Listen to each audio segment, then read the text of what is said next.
and welcome to another episode of Cyber Diaries. We have another exciting guest with us today. We have Robert Wall from Evolution Jobs, uh, and we're going to cover some interesting topics today about recruitment, about essentially how recruitment industry is shaping, and it's wonderful to have you with us, Robert. So if you can do just a little introduction, and I guess if we can cover what does Evolution Jobs do, and maybe a bit of your career journey into cybersecurity. Yeah, no problem at all. Thanks for having me on, Amaris. Robert Wall from Evolution Recruitment. I am the director for the security team here. I suppose Evolution as a business, we are a tech recruitment organisation. Been running for 24 years, so very well established in the market space.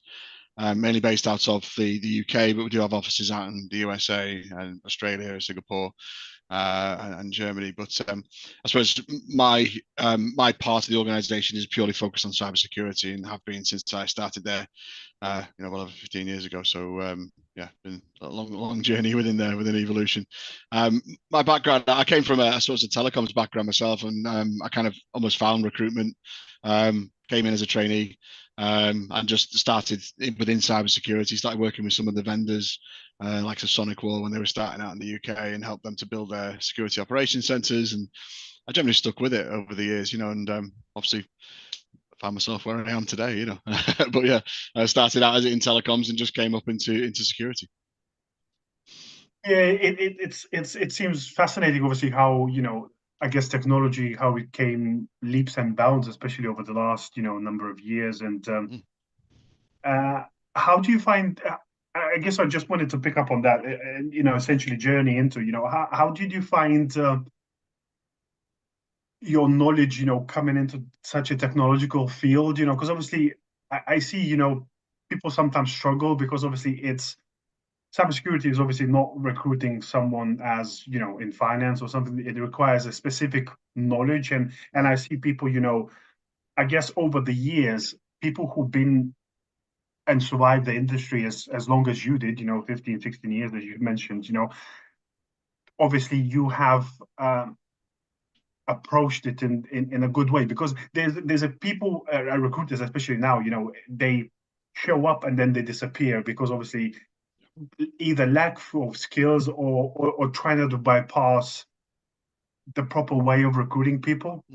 Yeah. I mean, it's quite common that there is a jump about within recruitment, again, whether that's down to the individuals or the companies they work for. I can't comment on that, but Evolution do very well at supporting their people from a training and quality perspective. And a lot of our time, specifically at the start, there was a kind of a hunger for learning about as best as I could, be the best I could be. I came in from quite a senior position to join this business as a trainee, so I had it on my shoulders really to prove it to myself, and really take on board as much training and coaching. So when I joined alongside a lot of really good senior recruiters who taught me the ropes, and really kind of taught me through how to look at job specs and how to break down the key skills, and when speaking to clients, how to really get the key bits that you need to know to actually go out and find the right individuals. So it was a lot about the people I started with as much as the sort of the effort that was put in to learn.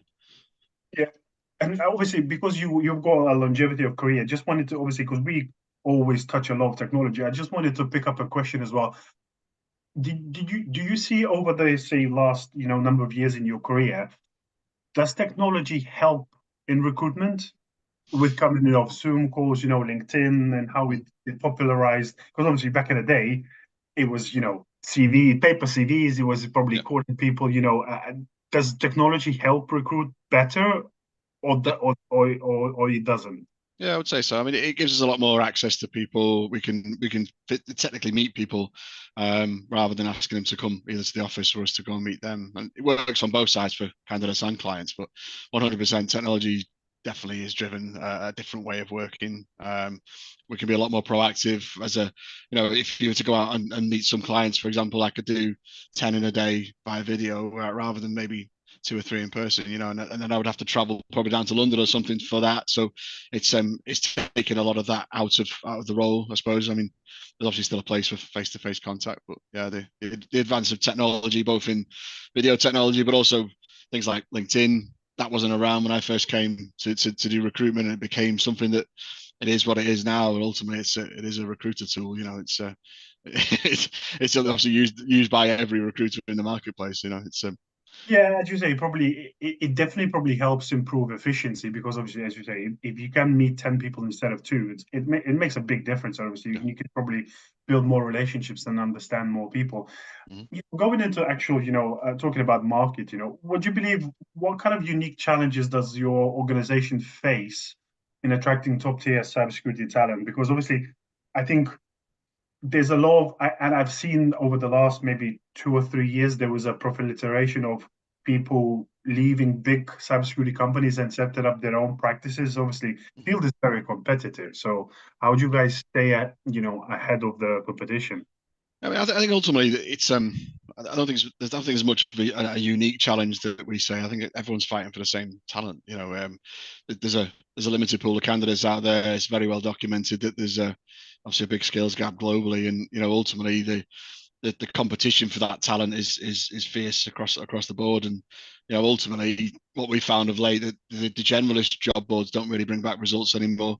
So we're having to rely a lot more on I suppose a more targeted approach of us building our own networks and using our own network and actually going out and meeting people, and headhunting individuals has become a lot more of an essential skill to have as a recruiter nowadays. I suppose our recently, probably the more of our bigger challenge has been competing with internal businesses due to the tech redundancies that happened specifically last year. It was a very tough business market across recruitment, and again, very well documented that it was a tough industry year for recruitment. There's a lot of businesses who didn't survive it. There's a lot of people in recruitment that were in now got in house. So there's a lot of those kind of skills that you've honed as a 360 recruiter on the outside that have now got inside. And I suppose with all those redundancies going on, the competition for talent has come more from an internal perspective than anywhere else. It's definitely changed the way the market sits slightly. You kind of touched it on, on generalist and specialization, and I wanted to pick up on that because I guess, if from talking from experience, what sometimes you look at job adverts and you sometimes struggle to understand what organization is trying to hire. Mm-hmm. And I guess that's probably a problem having a recruiter who's maybe being a generalist, maybe using internal HR department to recruit for specific positions. So how do you see, for example, specialists coming in and delivering value, not only filling that position, but potentially maybe retaining the position as well? Because I see there's a few obviously problems is, if you are under describing or wrongly describing a position and potentially filling that position with the wrong talent, not only you are potentially, having the wrong person, but you potentially need to replace that person and then spend double amount of money to actually getting the right Yeah. person. Yeah, 100%. I suppose, I mean, if you look at it from a specialist perspective, we can generally look at a job spec and we know. I suppose we see some job specs that are 4 pages long, and it's really big, talking about every part of the organization. And realistically, at the start of every process, we obviously will try and have a conversation with the hiring manager to really kind of drill down to what those 5 to 10 key skills that this individual needs to see for me to actually present them to you. And I suppose a job spec itself is a bit of a shopping list, and it's always just a big raft of technologies, and you could have this, you could have that. In some cases, it's 3 or 4 jobs thrown into one pot, and it just won't work. You're never going to find that person, and kind of begs to wonder whether that's part of the reason why the skills gaps are out there, because people are advertising these roles which technically you're never going to find the person for, but by the time it's been through the cycles, and obviously those people have identified, we a specialist can kind of dig into the technology a little bit more and talk to the hiring managers on a level where I suppose we also we know elements of it. I suppose not to the deep technical levels that you guys know, but we know enough to try and pull out the key skills that we need to go and find the right individuals for you. But using our networks, typically we've got built up networks and established networks in the marketplace, and it gives us a bit more of a brand in that space to attract candidates to come to us as well. So we can take candidates to market for the right sort of skills. But I suppose using that specialism does help us to break down the job specs a little better and actually understand the role and obviously what goes into the position itself. If we talk a bit about, I guess, relationship building with hiring managers, because obviously you see, sometimes job description, as you say, will come up as a shopping list. Mhm.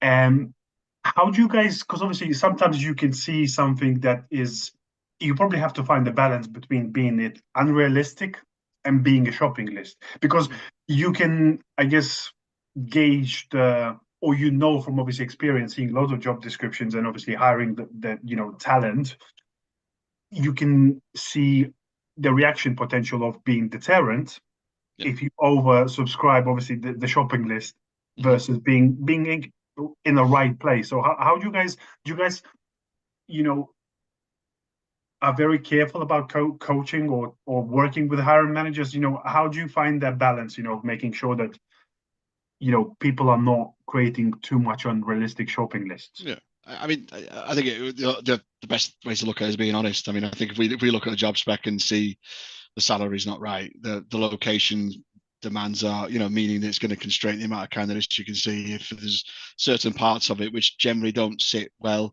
it's better for us to be upfront with that at the start and actually let them know that this we will run these basic searches for you. I mean, we do have some cases where a client will ask us for a particular tool. Like there's certain tool sets which are quite obscure and they need it because that's the tool they use right now. And if we run a search on our systems and it brings back 8 people in the last 2 years who've mentioned it, then we'd have to go digging a bit deeper with the individuals to see if they now have that skill. But we can generally get a picture straight away whether it's a possibility to find that individual. So but yeah, it's all honesty is the best policy always. If it's something that we've worked with before, which generally we have, we can advise what that market looks like and whether the chances of them finding that individual for the money they're looking for will work. See, we had a big COVID, and I think that kind of changed the whole landscape of how the jobs are done. So I think we are sort of slowly going back to, or some organizations are pushing back to the office. So how do you see the competition for talent? Are companies that can offer fully remote work, are they at the advantage, or it's not really that important anymore? Because I see sometimes obviously people, and I talk to sometimes people, who are looking for a new role, and the main requirement is because obviously they might have had a fully remote role. They might have left, say, for example, London, or they're not close to anymore to one of the big hub cities. So they are sort of, they only can search for fully remote role because they're limited to where they currently live in, or circumstances and things like that. Yeah. I mean, we generally find that if a role is 100% on site, it always gets a bit of a negative reaction.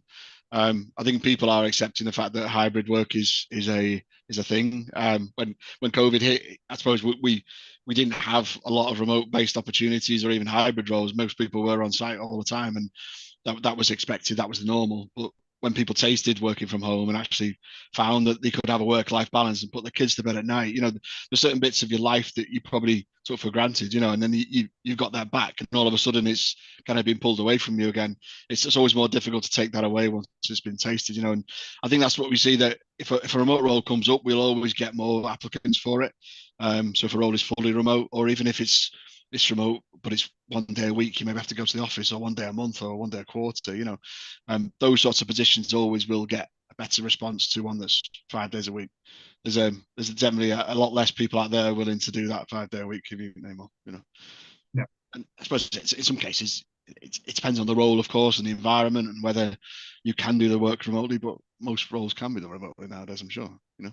Yeah, that's the thing. Sometimes, I sometimes struggle to understand organizations' messaging, because it can be frustrating that, sometimes they'll require people to go to the office, and it feels like it's just for the sake of it, because the message would be, oh, we want people to communicate or to get together and share ideas.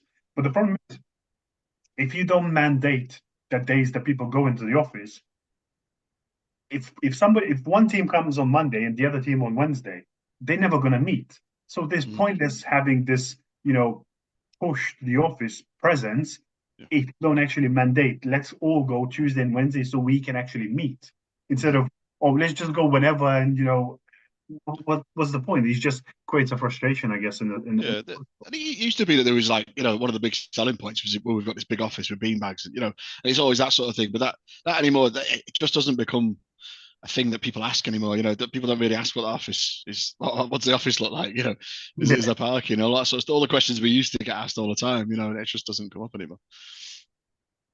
Yeah, and so I guess just coming on back of that, how do you see, for example, when organizations competing now for talent, aside from obviously monetary value, what do you see as terms of benefits, as in being competitive advantage that sometimes organizations can have, apart from obviously one of the main ones can be yes remote work, but what other aside from because we're not talking beanbags anymore, so Mm-hmm. what competitive advantages that organizations can have to actually attract talent?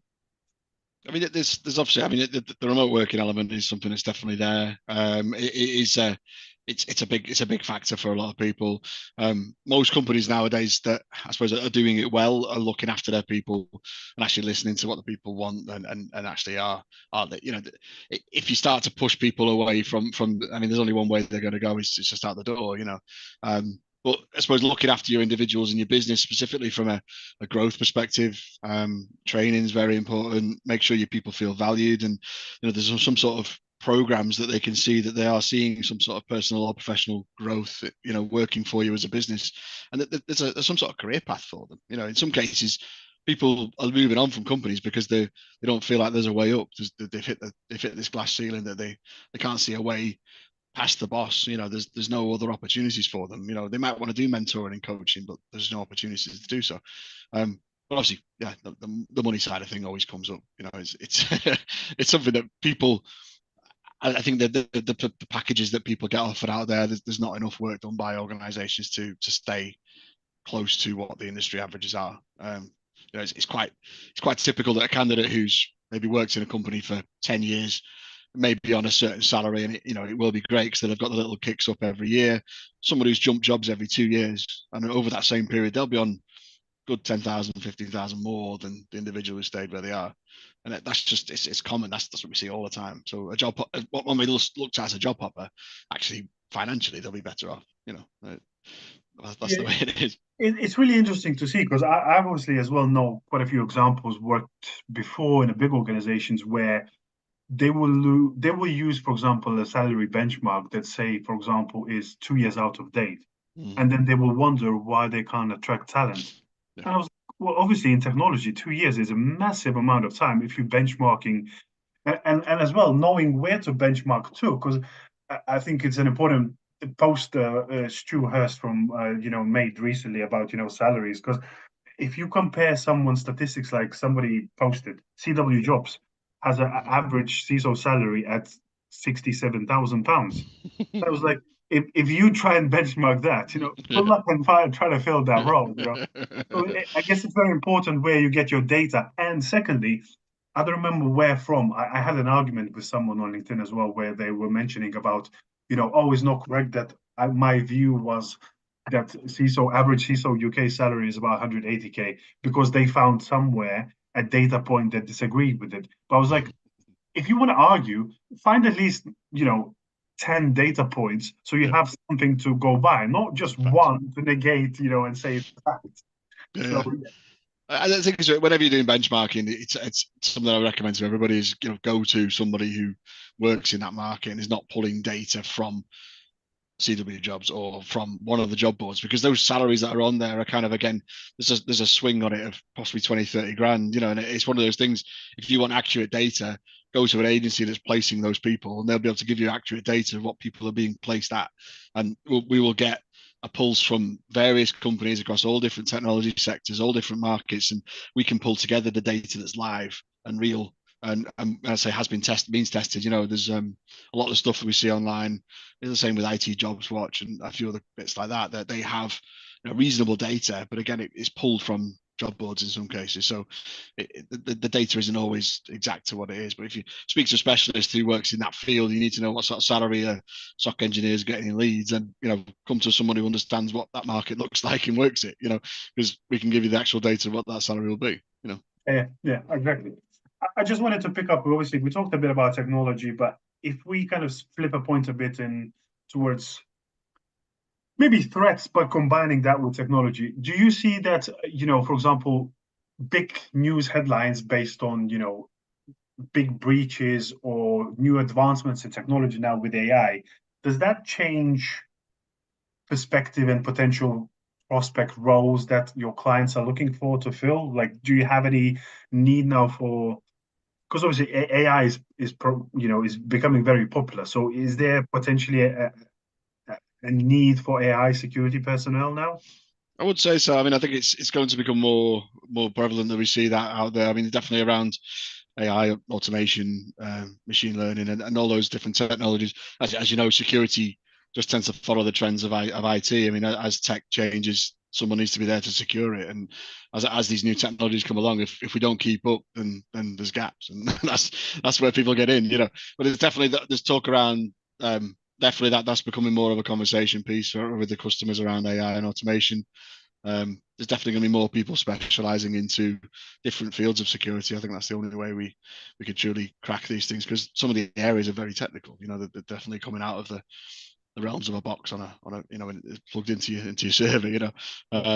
Obviously there's a few other areas that we keep hearing rumbles about: quantum computing, obviously the threats that potentially comes along with it. And that I think the biggest issue we're going to find is that as these technologies advance, and it will charge on quickly, as it always does, the skills gaps are just going to keep growing. And unless people are willing to adapt and train the people and actually stay on board with the fact that if you're taking in new technology, you need people there to secure it, or at least someone who can advise how to secure it. But that's definitely that we always see that. I mean, definitely the automation part and the AI part is definitely something that's becoming a conversation piece. I definitely see that, because I see a lot of organizations now are jumping onto the AI hype and they want to leverage it in some way. But actually, people having skills to secure AI is much smaller pool than the organizations who are willing to use AI, and that, as you say, creates a big gap. And as we say, that's the thing, is it's very interesting to see how it shapes, because people keep talking about skills gap, and skills gap is not at the junior level. There's plenty of people who are willing and working hard to enter the industry, but it separates in specific niches how technology, because adoption happens so fast, and I guess that's the key point. It's very hard to keep up. Yeah, exactly that. Yeah. We saw the same thing with with DevOps became a key thing that was either DevSecOps came along, and then if we get a requirement, a few years back, when it was kind of in that area, finding someone who did DevSecOps would have been quite difficult. But now there are people, and there's I suppose a reasonable amount of people who've picked that up. But there's a lot more movement in those areas. Same when cloud came along. There was obviously now there's plenty of cloud security people, but back then there wasn't. And it was as technology keeps moving, security tends to follow suit. And that's what we're seeing as a trend across the market, really. Yeah. I just wanted to flip a bit and going away from technical skills. I guess I've always been a proponent of, yes, obviously skills are very important, but for me in my head, I always hired people for their attitude, aptitude, and their cultural fit. And in technology, normally in my head, obviously you need to have a grounding and things like that, but most of the technology you can learn on a job. I can't teach you your attitude and aptitude. So how you guys are, helping organizations to assess, cultural fit? Do you have, do companies come with specific requirements? How you can, how can you shortlist candidates? So I guess, how you helping companies, and at the same time, how can candidates think about preparing for those, conversations? Yeah, I suppose most of our companies, we try and work with them in a bit more like a partnership anyway, and we try and get to know the organizations kind of more intimate level, basically. Trying to go out and meet the people, see the sites, and understand questions around obviously what their culture is and what the business is moving towards, what their kind of core values are. And obviously it helps us to, I suppose, to try and align and look at the fit and the dynamics in the teams that are in the business there. But I suppose an example, if you working for a startup and it's all a young team there, then obviously that team goes out, they go out socializing all the time and stuff like that. I mean, we need to know that that is the case, because if we put someone in there who doesn't want that straight away, then they might be a perfect fit technically, but they're never going to fit into the team, and they'll never gel with them because they're not part of the clan, So it's important that we ask questions about not just how the team is from a technical level and what technical skills they need to come with, but also what that office environment's like, and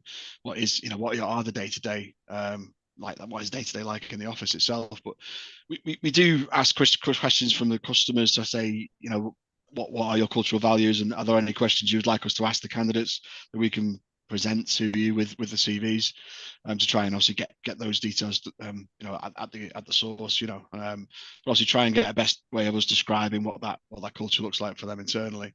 I mean, there's certain clients who possibly have people in the business themselves that kind of are, I suppose, that they encompass the culture, and maybe get them involved in interviews so they can work with, to actually assess that as part of their interview process. But I mean, there are tools that you can use for testing on this sort of thing. But I'll be honest with you, the human approach is always the best one in my mind.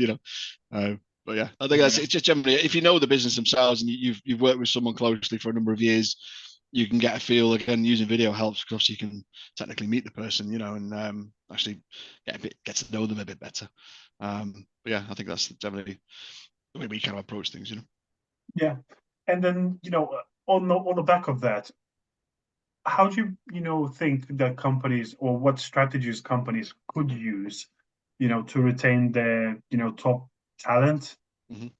Because we talked a bit about money, about training, but I guess in this market when it's become competitive and skill gap showcases itself, it becomes a competition, or all companies trying to poach away the talent. So how can Yeah. organizations help themselves to secure and retain that talent?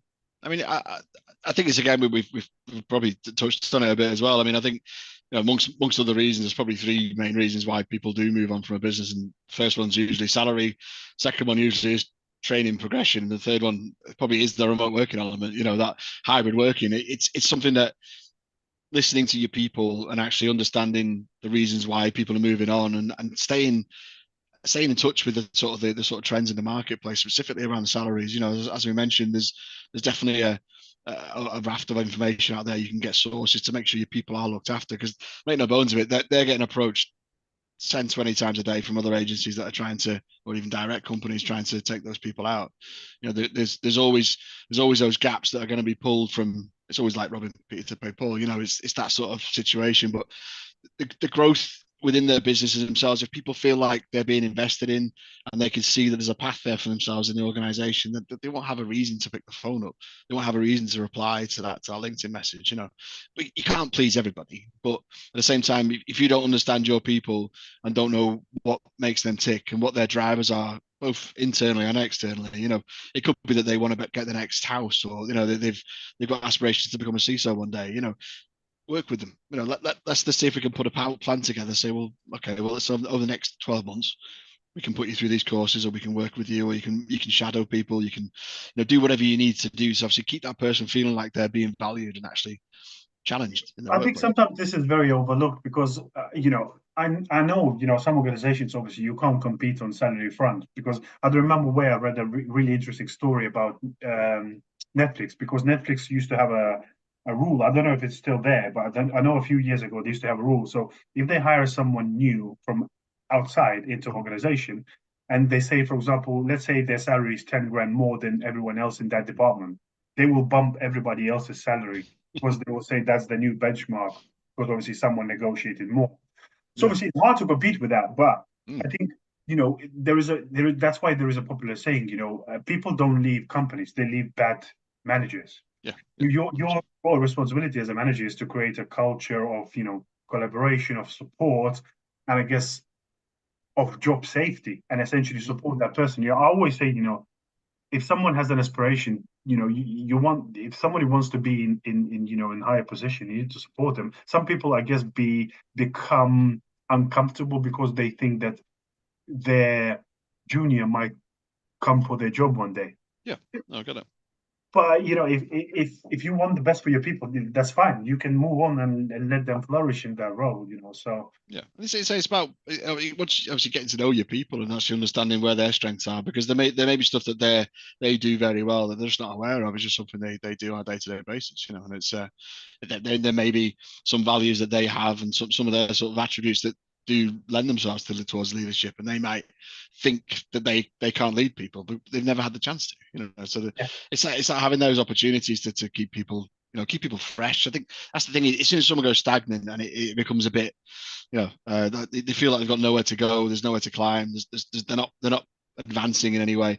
Especially if someone's in a tech role and they're just expected to work on the tech that's in the business themselves. There's no real advancement, and there's all this new technology coming out. They're not even seeing a thing from it. It kind of that can be another thing where people kind of I feel like I'm going a bit stagnant. I think what really transforms, and from my experience, what transforms people is giving accountability, giving people to own parts of, whether it's part of your program, whether parts of, a domain of your program, and let them run with it, Yeah. support them, but give them something to look after. Now, if we flip, we obviously talked a bit about companies, we talked about strategies. Now, if we flip into the talent, side of the business, you know, there's a few conversations we can probably go into, but starting with, we sometimes see, roles and you have 300 applicants, and people sometimes obviously are deterred from applying. But I guess from your experience, just I wanted to ask you a few words. I know myself when I, posted roles, probably 50% are from another country, which are Mm-hmm. straight away disqualified. Some of them are not even anywhere close to having skills. So sometimes Yeah. out of 100, maybe you have only 10 that are sort of qualified that you need to look at their CVs. Mm-hmm. So I guess, A, how would you say that people shouldn't be deterred and always apply? And B, how can they differentiate themselves from the rest of the people when they apply for the roles? I think it's. I mean, you're right about the applicants. I mean, we see it all the time. We have roles that are very specific, maybe have a certain clearance requirement, and again, we get hundreds of applicants come through that are not from this country, and we can't put them through that role because of the clearance requirement. For instance, it happens all the time. But again, it's the same thing from our side of things. When we try and speak to a client, they go, "Oh no, we've had loads of people applying for the role." But how many of them are relevant? How many actually are you going to speak to? Because for their hiring manager, is never going to sit and sift through 200 profiles. You just haven't got the time to do it. But it's one of those things, I suppose, from a candidate perspective to stand out. I mean, yeah, by all means, do apply if you are right for the role, do so, and obviously reach out to the person who's doing it. Don't just submit. Put a case together as to why you're right for the role. There's always, especially on LinkedIn, it's always a bit more of a broken down CV, or broken down sort of job profile. Sorry. So there's always a kind of key skills section on there, and try and sort of pull out why you match that. Just give a bit more of a personal approach to it. You could even approach that it usually says on there this role reports to the CISO. So why not approach the CISO and say, well, I've just applied for this role, just so you know, here's my CV and the opportunity to speak to you. But it's definitely worthwhile applying, regardless of how many applicants are on there, because trust me that there's a lot of irrelevant people apply for roles. Yeah. A lot. I always say to people as well, LinkedIn obviously changed the way people, I guess, apply for jobs. But secondly, as well, it comes to a point where I think sometimes, in a way, yes, as you say, applying is good, but sometimes I even say to people, sometimes applying might not be the best tactic. I always say, build relationships, get some recruiters in your corner, Mhm. because instead of you applying and competing with thousands of people, jobs will come to you when you have a network of people, because they obviously will be talking to hiring managers and they will know outright, sometimes even before the role goes public, they'll say, look, my client's looking for that particular role, that's the spec, would you open to discussing it? And I think you can bypass quite a few tiers in that search. How and I guess from client perspective, guys, when you're sending um, profiles to a hiring managers, you obviously select, say, anywhere from 3 to 5. Mhm. What determines, are you just looking at CV? What determines what you guys select? Because obviously, I assume there's a combination of things, but how can people stand out and making sure that obviously they are selected? I mean, I suppose that from our side, again, as I'm sure you've seen hundreds of CVs in your time, some of them are well written, some of them are a bit more concise. I'm not saying a two-pager because I think that's ridiculous in some cases. You can't expect someone to squash 20 years into one page of a CV. It just doesn't work. But at the same time, don't send a 10-pager because it has an opposite effect. I mean, I suppose, looking at, I suppose from our side, if we can see from the CV the sort of concrete examples of where you've gone in and actually changed the posture of a cyber business, or you've actually showing where you've actually you've added some sort of value into the organization, whether it's leading successful incident management response or anything like that sort of nature, but some sort of detail in the CV to show what you do and what you've done in your role. It always helps. But I think from our side of things, we're always looking for, I suppose, most people won't read a full CV. I'll just be open with you. It's a case that you'll read the top part of the CV. This is a little bit about me and what I do. Here's my core skills, and then you start reading about the roles and what they're doing day to day. And if that person isn't hitting the mark for you on the first 2 or 3 jobs, you probably lost the reader straight away. If I sent that to a hiring manager, that's exactly what they would do. They would. So we try and train it out. But what we do with all of our CVs, we document the conversation that we have with the candidates and pull out the reasons why that person is good for the role and the perfect fit. And for us to submit them to the role itself, we only try and do that off the basis that they are a fit for the role. So we're not in the habit of just sending mud and just plug them and see what sticks. Yeah, But that's part of our role as an agent, is to try and draw out that experience. And actually, if it's not detailed on the CV, maybe get them to write it on the CV, and just try and pull in those bits of detail. And but ultimately, if we can detail what we always put a cover sheet on a profile and detail the conversation that we have. And in some cases, we can ask the client to ask, there's certain questions they would like us to ask the candidate. We can record that, snip it, and send it with the interview. So then we're technically conducting a mini interview with the CV submission, to try and match that up. But there's definitely different ways of doing it. But I think from our side, using an agency like ourselves, we can pull out that information from a profile and try and sort of put it to the front.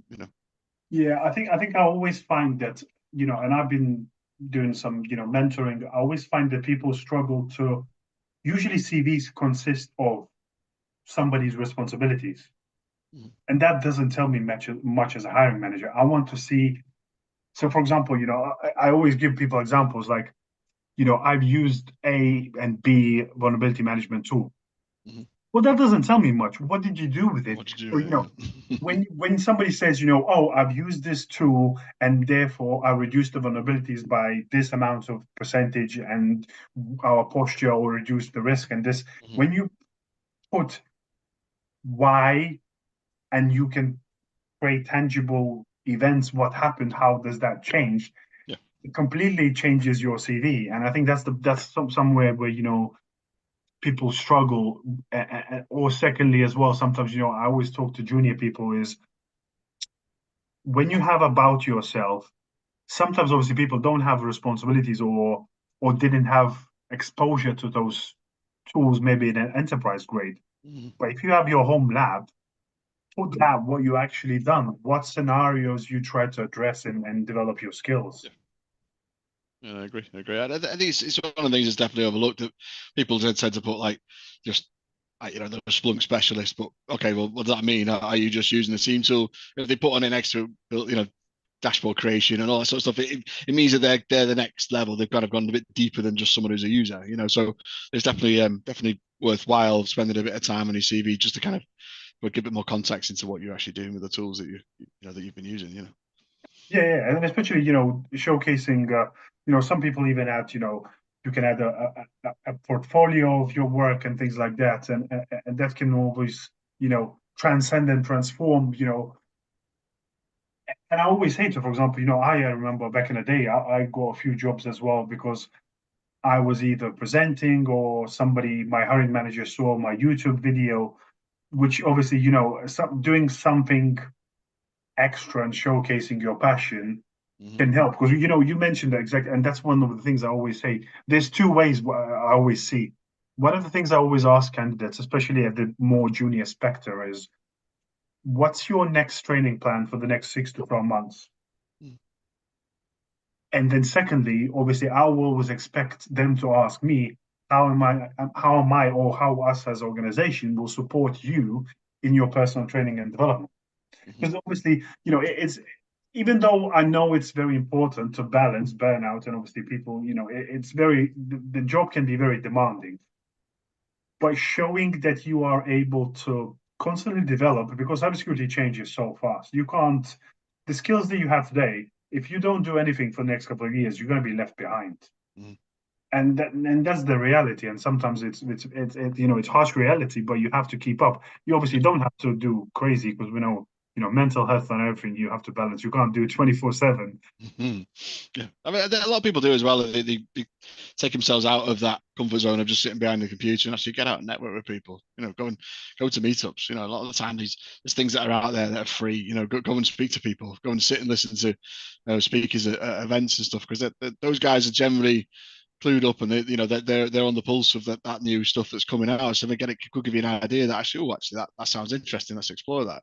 And working with those sort of professional groups and getting involved in those communities.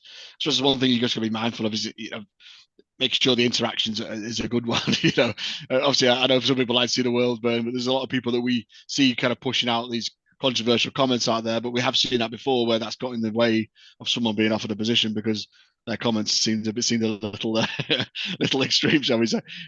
Yeah, well, yeah, I think it's about balance, isn't it? Because obviously, some people showcase and obviously want to help and support junior talent, and some people obviously want to share, vanity metrics and obviously share clout, and sometimes obviously it leads people in the wrong directions. But I always say, I think meeting people is amazing because, for example, when I was working with Capstock and mentoring new people, I said, go in a conference. I said, for example, if you want to land a job in SOC, one of your main tools you're going to work with is SIEM. Mhm. So go and talk to a couple of SIEM vendors, ask them about how their SIEM works.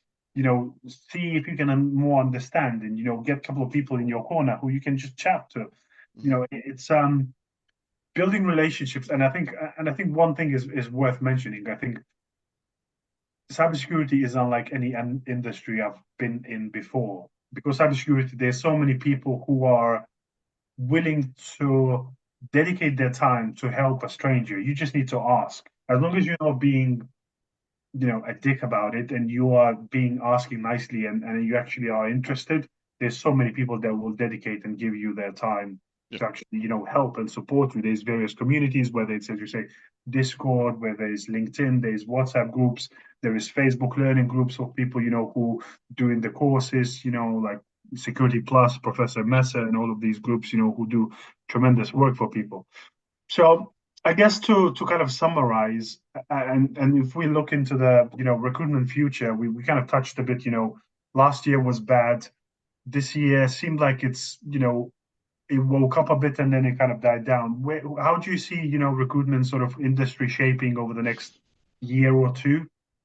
I mean, it's from I suppose the early indications is kind of it's going to be a slow climb back up to I mean, again, possibly not to levels of sort of 2022, but again, it's I think there'll definitely be a slow kind of climb back up. But again, there's obviously a lot of factors in that with the elections and budgets and all that sort of stuff. So that will have an impact in certain spend, which obviously kicks into some of the larger corporates who do employ a lot of people. So there's a lot can be it'd be interesting to see what happens after the election itself to see how that has an impact. But we're expected to see a kind of slow climb for the rest of the year and hopefully getting back to some sort of normality from from the end of the year going into next. I think that's probably what to expect. Oh, great. Well, brilliant. That was our episode number 7, and I'm really grateful for Robert to sharing, his knowledge and showcasing, a bit opening, the curtain about how recruitment works, how us, as people looking for potentially new roles can, learn a few tips and obviously helping organizations to find that talent. So once again, thank you very much, Robert, for being with us. No problem. Thank you.